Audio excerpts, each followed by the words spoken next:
Biri bugün, biri dünən. Biri bələk, biri kəfən. Körpəlikdən bugünə gələ-gələ ayrılırıq. Gah qış olur, gah da ki yaz. Gah isti, gah şaxta ayaz. Ömürdür də biraz silə-silə ayrılırıq. Azdır ömrün miqdarı da. Tən ortada, tən yarıda itiririk dostları da, ölə-ölə ayrılırıq.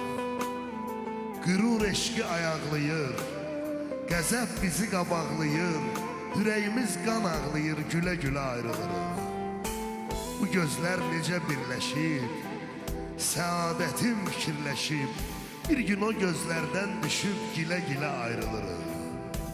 Neçə xoş gün verdin mənə, neçə xoş gün verdin mənə, minnət qoydum dənə-dənə, səni qınamıram, sənə çatmır hələ ayrılırıq.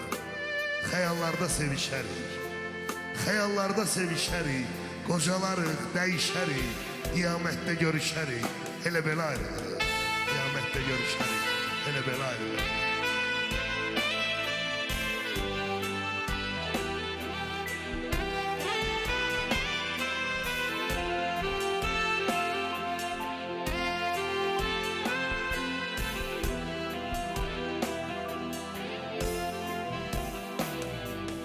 Tək qalanda qorxuram mən, amandır tək qoyma məni.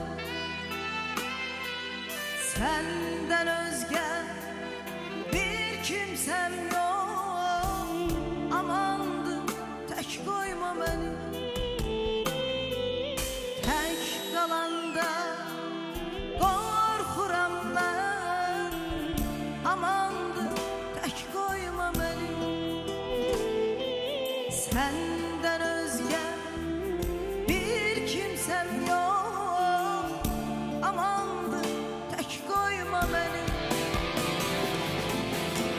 Göylərə baxıram, hissi çox, yerlərə baxıram, nisi çox. Göylərə baxıram, hissi çox, yerlərə baxıram, hissi çox. Bu dünyanın iblisi çox, amandır tək qoyma məni. Bu dünyanın iblisi çox, amandır tək qoyma məni. Amandır tək qoyma məni.